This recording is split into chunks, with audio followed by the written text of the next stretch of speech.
Saludos y bienvenidos a esta entrevista que hoy les ofrece Canal 6 Televisión. Hoy tenemos con nosotros al consejero de Agricultura, Ganadería, Pesca y Alimentación de la Comunidad Autónoma de la Región de Murcia, Antonio Luengo Zapata. ¿Qué tal, consejero? Encantado de saludarle. Bien. Igualmente de tenerle con nosotros aquí en los estudios de Canal 6 y de hablar de un tema que nos interesa a todos, que es la agricultura y la ganadería, porque la primera pregunta sería para usted: ¿cuál es el principal problema que presenta el sector agrario en la región de Murcia? Pues mire, el principal problema que presenta no es ni más ni menos que la falta de garantía, la falta de seguridad. Hoy nuestros agricultores y ganaderos están sufriendo un incremento injustificado del precio de la energía, del precio del agua, del precio de los insumos, de los fertilizantes, de los piensos en caso de la ganadería, es decir, en definitiva un crecimiento exponencial de todo lo que es el coste que le está suponiendo a los agricultores y ganaderos producir alimentos, y por desgracia no siempre se repercute ese precio hacia el resto de la cadena con el objetivo de poder garantizar que vendan siempre garantizando que cubren gastos. Eso es el principal problema al que se enfrentan los agricultores y ganaderos de la región de Murcia. Eso, unido a la incertidumbre de no saber si se disponen de los recursos hídricos, es decir, del agua suficiente para poder cultivar, pues mire usted la situación en la que se encuentran hoy nuestros agricultores y ganaderos en la región de Murcia. Un sector esencial, un sector estratégico para el gobierno de la región de Murcia, y un sector que ha demostrado no hace tanto tiempo, durante la pandemia, que gracias a ellos pudimos comer. No podemos olvidar que ha sido la primera pandemia de la historia en la cual no ha habido falta de alimentos, y eso ha sido gracias a los agricultores y ganaderos, que mientras que otros estábamos en casa, ellos estaban todos los días trabajando, llevando a cabo la recolección de los alimentos y la distribución, así como también la plantación de nuevos productos para poder garantizar el abastecimiento. Por desgracia, 2 años después parece que eso a algunos se les ha olvidado, y no hace nada más que poner trabas y dificultades a un sector, como digo, estratégico, y que más allá de que algunos intenten demonizar, habemos otros que trabajamos todos los días sin descanso para poner en valor y, por supuesto, para agradecer su esfuerzo, su compromiso y su responsabilidad. Sabemos que dentro de la agricultura y la ganadería están los pequeños, los medianos y los grandes agricultores y ganaderos. Estos problemas me imagino que no afectan a todos por igual, ¿o sí? Pues mire, afecta prácticamente a todos por igual. Al final, da igual que sea pequeño productor, mediano productor o gran productor, al final tiene un coste importante de materias primas, es decir, el coste energético, el coste del agua, y hay muchos pequeños agricultores que, por desgracia, no sabemos si tendrán la posibilidad de poder subsistir. Hay una herramienta que está funcionando fenomenal, que son las organizaciones de productores de fruta y hortalizas, es decir, las cooperativas, esa herramienta que permite pues aglutinar a los pequeños productores con el objetivo de poder defender sus intereses de manera conjunta. Desde el gobierno regional tenemos muy claro que el futuro de la agricultura y la ganadería pasa precisamente por la unión. Tenemos que estar cada vez más unidos y, por supuesto, trabajar de forma más coordinada. De esa forma seremos capaces de responder a las necesidades que tiene, en este caso, el consumidor, y, por supuesto, también garantizando que se trate de unas actividades totalmente rentables. Pero que duda cabe, ¿no?, que, por ejemplo, el pequeño agricultor, el pequeño ganadero, es el más propenso, ¿no?, a abandonar sus fincas o a abandonar sus granjas. Es más vulnerable. Al final es el más vulnerable, es el que más dificultades tiene. Al final el pequeño ganadero, el pequeño agricultor, que tiene pocos medios para poder subsistir, cualquier tipo de incremento de la energía como la que estamos sufriendo, que no podemos olvidar que se ha incrementado el precio de la energía en más de 5 veces el precio que había hace apenas un año, ¿no? Y esto, pues claro, hace pues inviable la explotación, y, por supuesto, pues eso genera una vulnerabilidad importante, sobre todo, como bien decía, al pequeño y al mediano.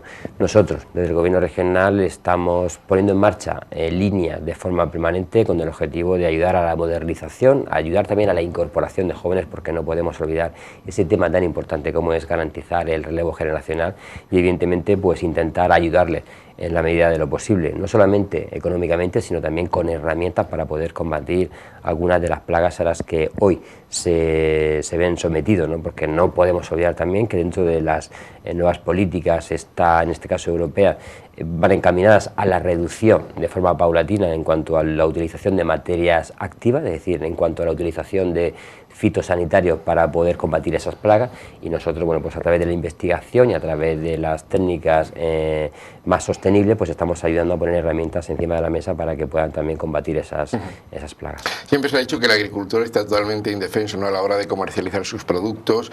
¿Qué puede hacer la administración? ¿Qué está haciendo? ¿Cómo funciona el tema de la distribución, de la comercialización de productos? Bueno, aquí no podemos olvidar que el Gobierno de España decidió llevar a cabo una modificación de la legislación con el objetivo de poner en marcha el valor de la ley de la cadena alimentaria. Eso en los papeles queda fenomenal, es decir, lo hemos escrito, queda muy bien, y es que no, eso significa que se garantice que todos los productores, distribuidores, es decir, todos los elementos de la cadena, desde la producción hasta lo que es la distribución en el supermercado o en la tienda, bueno, pues que no haya ninguno que pueda vender a pérdidas, es decir, de tal forma que se garantice que el agricultor y el ganadero siempre cobre un importe suficiente para poder satisfacer el coste que tiene la producción de esos alimentos. Repito, eso queda fenomenal en el papel. Ahora nos vamos a la realidad y no es tan fácil. ¿Por qué no es tan fácil? Porque todos estamos viendo lo que está ocurriendo con la inflación, todos estamos viendo lo que está ocurriendo con el precio de todas las materias primas, y esto está suponiendo pues un incremento importante en cuanto a lo que es el coste de producción de ese alimento. ¿Está dispuesto la distribuidora a poder pagar al agricultor lo que le cuesta producir esos alimentos? Pues esa es la gran cuestión. ¿Qué está haciendo el gobierno regional para garantizar que eso se cumpla? Bueno, pusimos en marcha el Observatorio de Precios, una herramienta en la cual, una mesa en la cual están productores, están también los transformadores, están los manipuladores de los alimentos, la distribución y evidentemente también lo que es la cadena de venta, ¿no? ¿Para qué? Para analizar y por supuesto para saber qué puede costar de forma orientativa producir alimentos en diferentes zonas en nuestra región.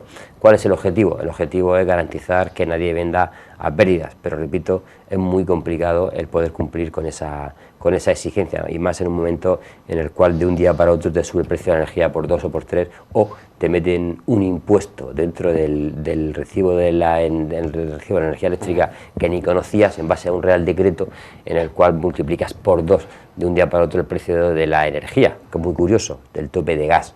Eso que a lo mejor muchos de los que nos están siguiendo ni lo saben. Dentro del recibo, el recibo eléctrico en nuestra vivienda o en nuestra explotación, aparte de pagar el precio muchísimo más caro de lo que lo pagábamos hace un año, se nos incluye un impuesto nuevo que es el tope de gas, Real Decreto Ley 10/2022, por el cual se paga más de 17 céntimos, entre 13 y 17 céntimos de euro por kilovatio consumido para poder compensar el gas. Eso lo estamos pagando todos nosotros. Claro, uno que nos puede estar escuchando, viendo a esta hora, se preguntará, medidas hay para poder evitar todo esto. ¿Se están tomando, no se están tomando? ¿Por qué no se toman? Nosotros desde el Gobierno de la Región de Murcia lo tenemos muy claro. Hace ya más de un año, o sea, que no utilicen la excusa de la guerra de Ucrania. Hace ya más de un año veníamos advirtiendo que nos preocupaba que la política que está siguiendo el Gobierno de España en cuanto a la dependencia energética podría tener consecuencias importantes. No se puede abandonar una potencia de creación de energía, como en este caso, en su momento, fueron las nucleares, sin tener una alternativa. Eso nos convirtió en un país dependiente. ¿Qué ocurre cuando eres dependiente? Pues que al final otros se abastecen energéticamente y los que dependemos, pues al final pues bueno, pues tenemos que entrar por el aro que algunos quieren, ¿no? En ese sentido veníamos pidiendo al Gobierno de España medidas concretas. Entre ellas pedíamos que se llevara a cabo la reducción del IVA de todos los suministros, no solamente eléctricos, sino también hidrocarburos y por supuesto de todas las materias primas, fertilizantes o piensos, que se aplicara el IVA súper reducido, o que incluso se eliminara ese IVA para evitar que se pudiera provocar un incremento importante de los precios. Pedíamos también que se llevara a cabo lo que es la eliminación del impuesto de hidrocarburos.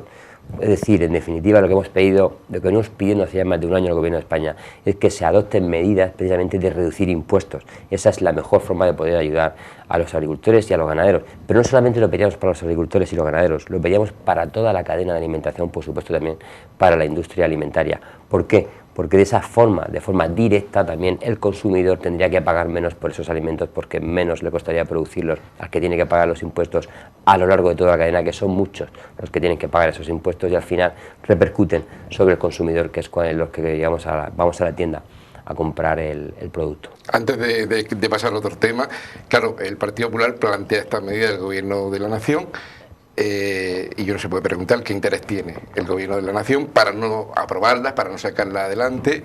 ¿Qué es lo que está ocurriendo ahí? Bueno, yo creo que eso habría que preguntárselo precisamente al Gobierno de España, ¿no? Es decir, qué intención tiene de llevar a cabo el incrementar los impuestos a todos los españoles para poder salir de esta situación de crisis que estamos viviendo, ¿no?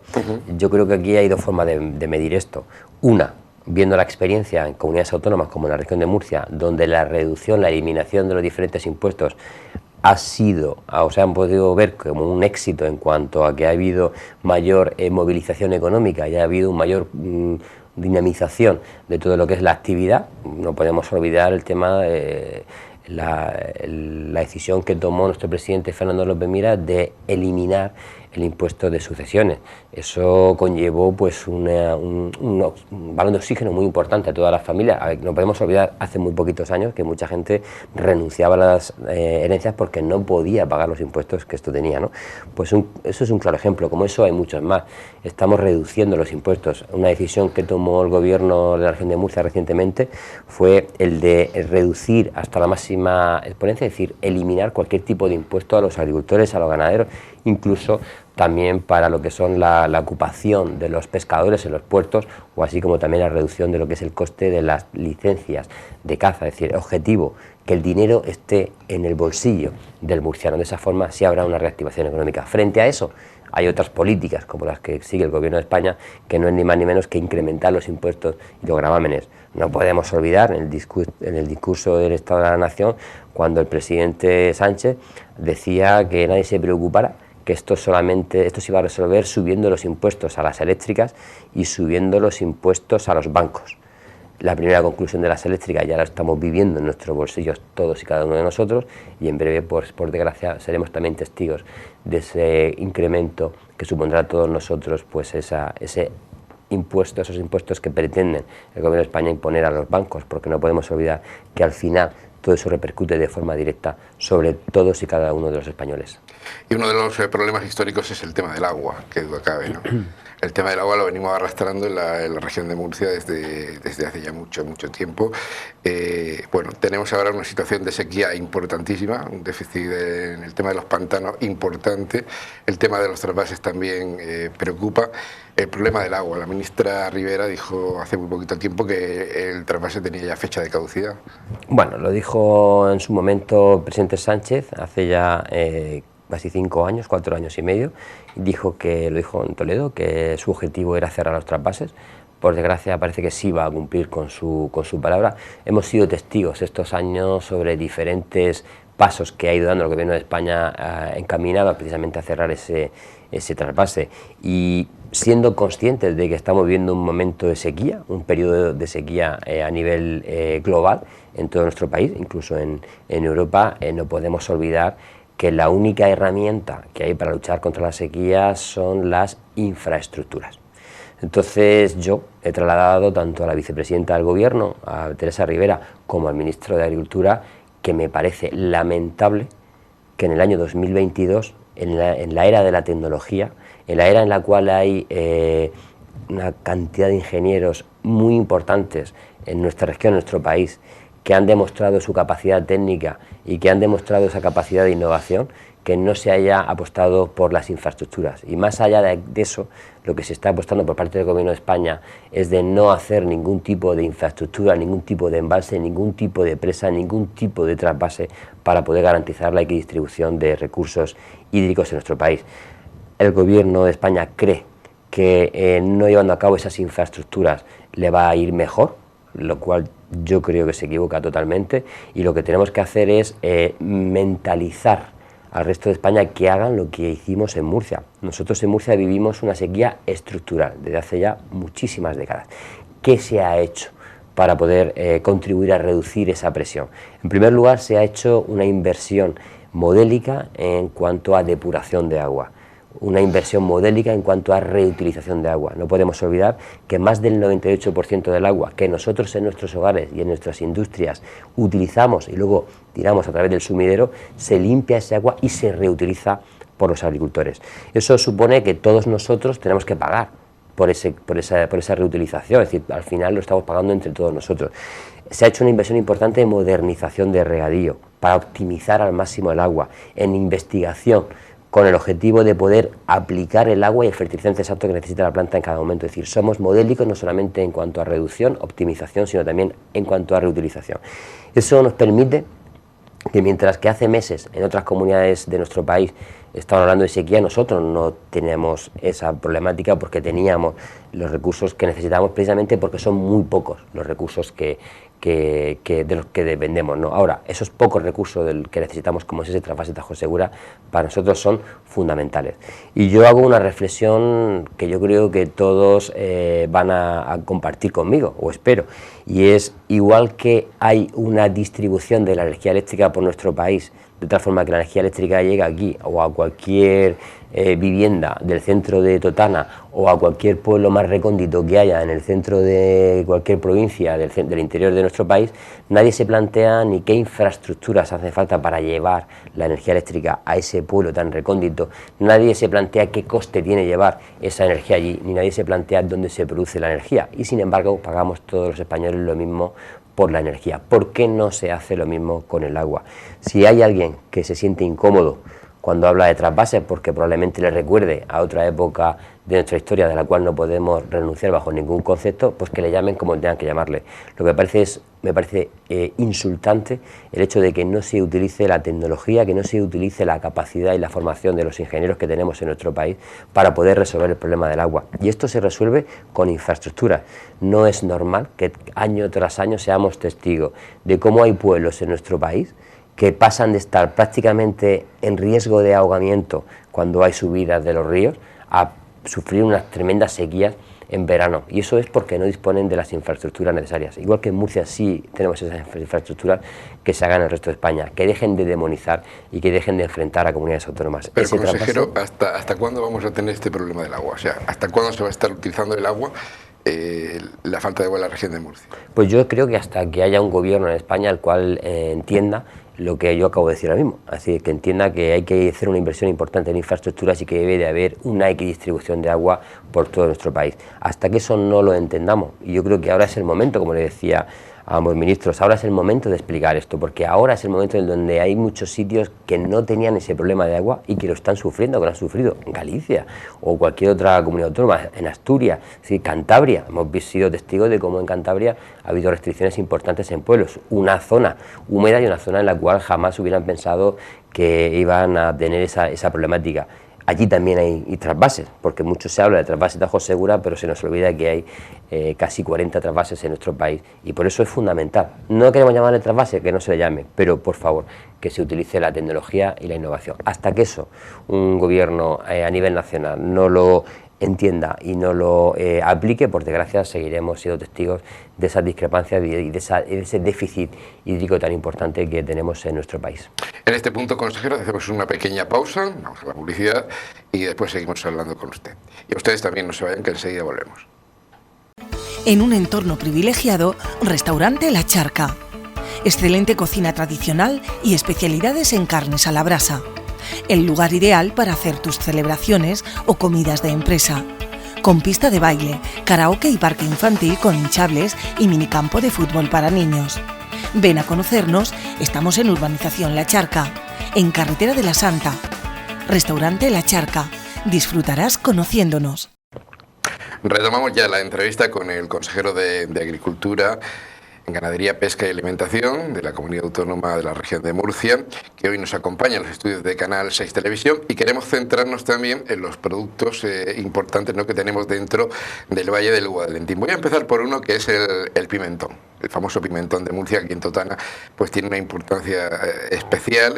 Me gustaría hablar del control, ¿no?, de esa denominación de origen, si se comercializan más kilos que hectáreas para producirlos, cómo se controla todo esto. ¿Qué trabajo lleva? Efectivamente, como bien decía usted, el gobierno regional apuesta por la figura de calidad. Nosotros somos conscientes que en nuestra región hay que distinguirse del resto de zonas productoras, en este caso de pimentón, y se tiene que hacer a través de la figura de la calidad, ¿no? ¿Para eso qué se hace? Pues bueno, para eso se utilizan diferentes figuras de calidad, en este caso la denominación de origen pimentón que tenemos en la región de Murcia. ¿Qué hacen o cómo contribuyen a garantizar esa calidad? Pues fundamentalmente pues a través de los diferentes controles que se hacen dentro de la denominación de origen para garantizar que todo el pimentón que se comercialice bajo las siglas de denominación de origen pues cumplan con un estricto controles y requisitos que son muy exigentes.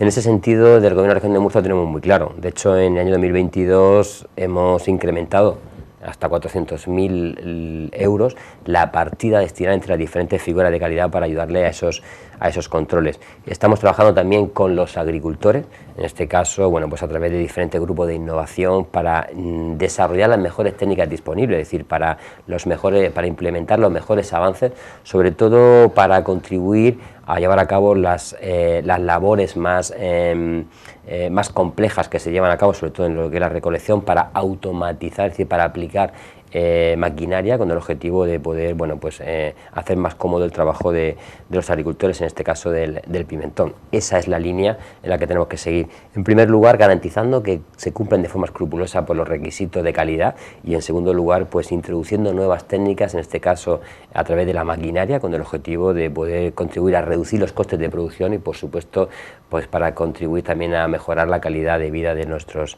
agricultores. Luego vemos también grandes extensiones de parrales, por ejemplo, nuevos en el Valle del Guadentí, algunos con parras de 1, 2, 3, 4 años. Antes hablábamos del problema de la sequía y uno se plantea cómo se ha podido conseguir esto debido a la escasez de agua, que se puedan ampliar este tipo de cultivo. Es curioso el ver, y si se hiciera un análisis sobre la evolución del consumo de agua que tienen las plantaciones en nuestra región, veríamos cómo va reduciéndose de forma importante.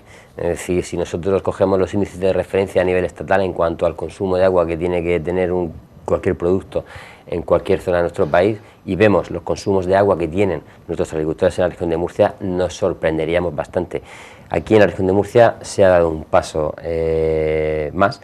Hemos sido capaces de aplicar esa agricultura sostenible de precisión. Se ha sido capaz de analizar tanto el suelo como el déficit que tiene la planta o la necesidad hídrica que tiene la planta en cada momento, dependiendo de su estado de fenología, es decir, dependiendo de cuál es el estado de maduración de la fruta o el producto, y en ese sentido, pues para poder garantizar en qué momento hay que aplicar el agua. Se utilizan sondas de humedad para saber si necesita o no agua a la planta, y eso contribuye pues a reducir de forma importante el consumo de agua. ¿Eso qué permite? Pues permite pues que haya cada vez más plantaciones. No podemos olvidar, hablaba usted de la uva, no podemos olvidar que somos líderes también internacionales, no solamente en la producción, sino también en la comercialización. La zona de Guadalentín es una zona idílica para poder llevar a cabo la producción de este manjar, y también es importante poner en valor y reconocer cómo los agricultores han sido capaces de ir transformándose en las últimas décadas para poder obtener esa uva sin pepita, lo cual también es un síntoma y un signo de implicación y, por supuesto, de calidad. Han sido capaces de identificar qué necesidades había en el mercado, qué quiere el consumidor, y adaptar sus producciones para poder satisfacer esa demanda en un tiempo récord. Y eso se ha hecho aquí, en nuestra región, gracias sobre todo a la profesionalidad de nuestros agricultores y, por supuesto, de todos los técnicos que llevan muchos años formándose en la Universidad Politécnica de Cartagena y que están, por supuesto, también contribuyendo a trasladar lo que se llaman las mejores técnicas disponibles y hacer esa transferencia del conocimiento. Un dato importante que muchos a lo mejor no conocen: en la región de Murcia hay 99 centros de investigación. Son más de 400 los investigadores que hay todos los días trabajando, tanto en centros públicos como privados, a través de la consejería, y como le digo también en centros privados de investigación, para ver cómo tiene que seguir evolucionando. Pues gracias a eso, gracias a lo cual pues somos líderes en producción y, por supuesto, también en optimización de recursos. Habla usted de que el Partido Popular, el gobierno del Partido Popular, en todo caso, lo tendría claro en cuanto al tema de trasvase. Sin renunciar, por ejemplo, a las desaladoras, y también me gustaría preguntarle cuál es la situación de los pozos en la actualidad que tenemos en la región de Murcia. Mire, hoy hay quienes intentan hablar del mix del agua, ¿no? Yo cada vez que oigo hablar del mix del agua, me voy a guardar en mi opinión, ¿no? Porque denotan ignorancia. Mire, nosotros llevamos más de 20 años, bueno, llevamos más de 40 años pudiendo utilizar el agua del trasvase Tajo Segura, esa infraestructura que se construyó, que no se nos puede olvidar, que se diseñó en la Primera República, que luego se construyó en la Segunda República, perdón, se construyó durante la dictadura y que el primer metro cúbico de agua llegó en democracia. Independientemente del carácter político que hubo en nuestro país, todo el mundo entendió que los trasvases eran necesarios. Eso hace más de 40 años. Hace más de 20 años que venimos utilizando también los recursos de las depuradoras, ¿no? Es decir, todo el agua que nosotros en nuestra vivienda utilizamos se reutiliza, se limpia y se devuelve otra vez para poder ser utilizado. Llevamos también muchísimas décadas de tiempo ancestral utilizando el agua de los pozos. Eso tiene un límite, año 2027, que eso es como diría que el pasado mañana, ¿no? Año 2027 es el año en el cual Europa ha dicho que aquellos acuíferos que estén sobreexplotados deberán de dejar de extraer agua. ¿Y qué solución, qué alternativa se le va a dar a ello? Hay quienes plantean que la solución puede ser la desalación. Entiendo que la desalación es otra alternativa más que tiene que ayudar a complementar los recursos hídricos que tenemos, pero no podemos olvidar, en primer lugar, el grado de contaminación que tienen y, en segundo lugar, el sobrecoste energético que tiene la producción de ese agua. ¿No será más sencillo evitar que siga entrando agua a los mares y poder aprovechar ese agua antes de tener que gastar esas cantidades ingentes de energía en llevar a cabo la desalación de ese agua para poder volver a reutilizarla? No parece muy lógico. Y luego también la contaminación que tienen por tierra, mar y aire, la desalación.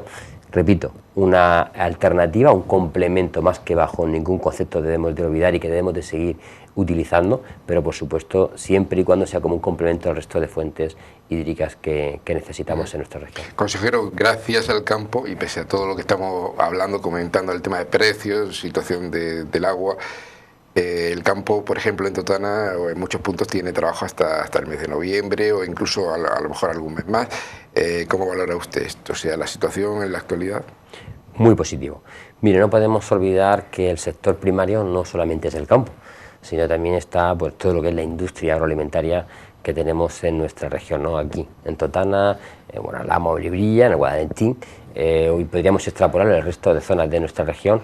Bueno, pues la verdad es que tenemos unos agricultores muy implicados, unos agricultores que contribuyen también a fijar población, que dan mucho empleo y por supuesto también todo lo que es las centrales de manipulación que tenemos, las industrias que hay. Bueno, pues todo al final esto genera una cadena de valor sobre algo básico, que es los alimentos, ¿no? Y cuyo objetivo no es ni más ni menos que el de poder garantizar que se producen alimentos saludables para que todos los consumidores, no solamente a nivel regional o nacional, sino por supuesto internacional, puedan obtenerlos. Tenemos cientos de marcas en nuestra región, las cuales están a disposición de todos los consumidores a nivel mundial y la verdad es que son embajadores de nuestra región. Da un orgullo que no se lo pueden imaginar el hecho de que vaya ir a cualquier país del mundo, a cualquier ciudad y encontrar productos de la región de Murcia. Y eso es gracias sobre todo al trabajo y el esfuerzo de los agricultores, de los ganaderos, de la industria, de las centrales de manipulación, de la distribución, es decir, de toda la cadena que hay y por supuesto también de los transportistas. Nos vamos directamente a la sierra. Yo sacaba una noticia hace poco de que según los datos el 70% de incendios que hemos tenido en estos días forestales han tenido como origen negligencia o imprudencia. Si nos centramos, por ejemplo, en el tema de Sierra Espuña, una biomasa importante que tenemos ahí, el tema de los cortafuegos es un tema que a muchos vecinos preocupa, incluso la aparición de algunos pinos y todo en caminos. ¿Se está actuando sobre esto? ¿Se va a actuar? Mire, llevamos años trabajando en varias líneas, ¿no? Aquí, en Sierra Espuña, tenemos la suerte de que en su momento, bueno, pues hizo una apuesta muy importante con aquella reforestación de todo lo que es la sierra y gracias a ello, hace ya más de 100 años, pues podemos disfrutar de un bosque maravilloso como es Sierra Espuña. Pero no podemos olvidar que los bosques son seres vivos y necesitan también un mantenimiento adecuado. Por eso, desde el Gobierno de la Región de Murcia venimos haciendo de forma continua labores, sobre todo encaminados a la selvicultura. Objetivo, rejuvenecer el bosque. Objetivo, reducir capacidad de carga y, por supuesto, que contribuyan a reducir el riesgo de incendios. En ese sentido, bueno, pues algunos critican incluso el hecho de que se vayan cortando pinos de forma importante en algunas zonas del monte porque necesita que ese monte se vaya rejuveneciendo. Somos testigos de cómo el Gobierno de la Región de Murcia está muy implicado, en este caso a través del presidente, en los trabajos de reforestación y por supuesto también de silvicultura, y en ese sentido, bueno, pues hemos lanzado un contrato en el cual el compromiso anual del Gobierno de la Región de Murcia en prevención y extinción, sobre todo en prevención, pues pasa de más de 9 millones de euros al año a 16 millones de euros al año. Tenemos aquí en la región de Murcia ya a las brigadas forestales trabajando todo el año, no solamente durante los meses de verano para contribuir a la extinción, sino ¿por qué? Pues fundamentalmente porque los incendios, como dicen los expertos, se apagan en invierno. En invierno es cuando hay que hacer esas labores de limpieza del monte, de retirada de toda la maleza y por supuesto de la construcción de cualquier tipo de medida que contribuya a reducir el riesgo de incendio. Pero para eso es fundamental la sensibilización. Estamos explicando a la sociedad qué estamos haciendo en el monte y también tenemos que explicar que es fundamental la precaución y la prevención. Para poder reducir el riesgo es fundamental también. Por eso, hacia usted menciona ese dato, más del 70% de los incendios pues tienen el origen es humano, ¿no? Y eso debemos de contribuir y continuar pues sensibilizando y por supuesto animando a todos que se acerquen al monte a ver estos maravillosos bosques que tenemos en la región de Murcia, pero por favor que lo hagan con la máxima precaución y cautela. Hace unos días tuvimos la oportunidad de hacer un reportaje con personas, ¿no?, que viven en la sierra, personas ya mayores que prácticamente han vivido el tema del pastoreo toda su vida. En Sierra Espuña, por ejemplo, nos decían más de 15.000 cabezas de ganado entre ovejas y cabras con derecho a pastoreo, pero que han tenido que dejar su actividad por las últimas restricciones, ¿no?, de los últimos 20 años. Nosotros todos los años ponemos a disposición de todo aquel que lo solicite, o sea, se le autoriza para que pueda llevar a cabo el pastoreo a través de los diferentes montes. Al final es el ayuntamiento del municipio donde corresponde el que tiene que dar la última autorización, pero nosotros creemos que esa es una labor necesaria por dos motivos. En primer lugar, para la reducción de maleza y en segundo lugar, porque contribuyen también al abonado de lo que es el monte. Esa es la línea. ¿Qué ocurre? Que hoy pues las características, sobre todo debido a la baja rentabilidad que tienen muchos ganaderos, pues no son muchas las cabañas de ganado que hay en nuestra región, pero no obstante, desde la región de Murcia lo tenemos muy claro, desde el gobierno regional. Es fundamental apostar este tipo de medidas. Mire si lo tenemos claro, que hace un año pusimos en marcha la primera escuela de pastores, una escuela de pastores que ha tenido un éxito increíble. Durante la primera edición se han hecho más de 7 cursos durante todo este año. Se ha podido no solamente formar a nuevos pastores para que contribuyan también a lo que es la mejora de la ganadería de nuestra región, sino también llevar a cabo lo que es el reciclado, es decir, el traslado de información, sobre todo de formación en materia de bienestar animal, entre otros, para esos pastores que llevan años trabajando. Pero ¿percibe usted que hay interés, o sea, en la juventud por dedicarse al tema de la agricultura, la ganadería? Mire, creo que sí tenemos que seguir haciendo un trabajo importante. La realidad es que hoy, con la vulnerabilidad que tiene nuestra agricultura y ganadería, muchos agricultores y ganaderos no quieren que sus hijos sean agricultores y ganaderos, y eso es un problema. Entonces, es una pena en una región como la nuestra, en la cual hay tanta diversidad, en la cual un agricultor o ganadero en cualquier zona de nuestra región podría subsistir de una forma adecuada, incluso tener una calidad de vida adecuada, pues por desgracia pues muchos no quieren que sus hijos sigan dependiendo de la agricultura. Para eso hay una herramienta económica que se llama la política agraria común, es decir, esa ayuda económica que pone Europa a disposición de los Estados miembros para ayudar a los más vulnerables. En ese sentido, nosotros hemos lamentado ante el Gobierno de España que esa herramienta que debería de ayudarnos o debería de contribuir a ayudar a los más vulnerables, pues por desgracia en nuestra región no va a ser así, y muchos agricultores por desgracia dejarán de percibir una ayuda básica y necesaria para poder contribuir a mantener su actividad, tanto en agricultura como en ganadería, sobre todo en la zona del noroeste, en este caso, pues va a ser la zona más perjudicada. Por desgracia, de aquí a unos años tendremos que hablaríamos de despoblación, hablaríamos de qué medidas económicas se van a poner en marcha para luchar contra eso. Si no hay que poner ninguna medida económica, lo que hay que hacer es garantizar que la gente pueda tener empleo, que pueda vivir en esas zonas para poder vertebrar la población y que los pueblos la gente no abandone los pueblos, ¿no? En ese sentido hay que seguir. De hecho, no podemos olvidar las últimas ayudas que lanzamos para jóvenes agricultores, que también tuvieron una demanda importante aquí en el Guadalentín, y la siguiente convocatoria en la que estamos trabajando ya, porque necesitamos que los jóvenes pues se incorporen a esta profesión tan digna. Hace unos días se celebró también el Día de la Agricultura. ¿Qué le trasladan las organizaciones agrarias, las cooperativas del consejero? Pues mire, me trasladan mucha incertidumbre, me trasladan mucha inquietud y me trasladan pues cierto temor a que haya mucha gente, muchos agricultores y ganaderos que tengan que abandonar sus explotaciones. Es una realidad que cada vez son más las exigencias que se le ponen, es más, cada vez más la carga burocrática que tienen para poder justificar que están haciendo las cosas bien, y lo que me piden es una mayor implicación, sobre todo para sensibilizar. Es decir, tenemos que explicarle al consumidor qué hacen nuestros agricultores y ganaderos en la región de Murcia. Saben ustedes que hay zonas en nuestra región la cual se está demonizando de una forma indebida a un sector, el sector primario, que producen alimentos, y por eso hay que seguir explicándole a la sociedad. Muchas veces el que habla es porque no conoce, ¿no? Entonces por eso hay que seguir haciendo esfuerzos, sobre todo en comunicación, para explicar qué tipo de agricultura y ganadería se desarrolla en nuestra región. Y eso es lo que me pedían, una de las principales cosas que me pedían, no solamente reivindicar las diferentes necesidades que yo he relatado hoy aquí, sino también, bueno, pues que se ayudara a la comunicación de cara a sensibilizar. Por eso cualquier tipo de iniciativa o de campaña que se lleve a cabo en nuestra región o fuera de nuestra región para poder poner en valor el trabajo, el esfuerzo, el compromiso y la responsabilidad de nuestros agricultores y ganaderos, este consejero y el gobierno regional, por supuesto, que la va a hacer suya y va a estar apoyando a un sector del cual nos sentimos muy orgullosos. Una última cuestión, consejero, aunque tendremos el gusto de tenerle más veces aquí en nuestro estudio, más adelante, no me gustaría despedirle sin hablar, por ejemplo, del Mar Menor. Una joya que disfrutamos todos los murcianos. Ahí también hubo sus más y sus menos, ¿no?, entre el gobierno de España y el gobierno de la región de Murcia.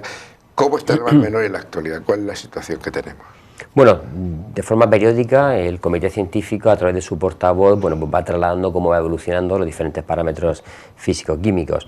En abril había una inquietud importante porque la evolución no era adecuada, se estaba viendo un cambio de tendencia importante y todo, bueno, pues hacía temer que se pudiera producir algún tipo de episodio de falta de oxígeno en alguna zona puntual, y eso pudiera provocar pues otro episodio de crisis medioambiental en el Mar Menor. Se ha hecho un trabajo muy complejo, pero se ha hecho un muy buen trabajo llevando a cabo la retirada de esa biomasa, no solamente desde las orillas, es decir, la retirada de esas algas, sino también desde dentro del mar. Han sido más de 150 las personas que han ido trabajando todos los días para retirar esa biomasa. ¿Eso qué contribuye? Pues eso contribuye, para que los que nos están viendo, a quitar presión al Mar Menor de forma directa. ¿Cuál es el principal problema que tiene el Mar Menor? Entre otros, uno de los principales es la concentración de nitrógeno y fósforo que tiene dentro de la masa de agua. Si tú retiras esa presión, pues al final eso contribuye a que el ecosistema vaya mejorando por sí solo, ¿no? Y eso es lo que hemos hecho. Hemos contribuido a retirar más de 18.000 toneladas, que se dice pronto, de algas, y eso ha contribuido a quitar más de 300 toneladas de nitrógeno de forma directa y también una cantidad importante de fósforo. Eso ha contribuido a que el ecosistema haya mejorado. ¿Qué ha implicado eso? Ha implicado que la luz del sol haya podido estar todo el verano llegando a todo lo que es el fondo, y eso ha contribuido a mejorar todo lo que son las praderas, es decir, toda la vegetación marina. Eso contribuye a garantizar el equilibrio. El problema no está resuelto. Llevamos años, más de 4, en los cuales tenemos un documento que se llama Plan de Vertido Cero, que se elaboró por parte de todas las administraciones, que aprobó el Gobierno de España, el actual Gobierno de España lo aprobó, con el objetivo de poder determinar qué actuaciones había que hacer concretas. El Gobierno de la Región de Murcia lo tiene muy claro, está haciendo las que nos competen y las que no nos competen, pero que sabemos que hay que hacer.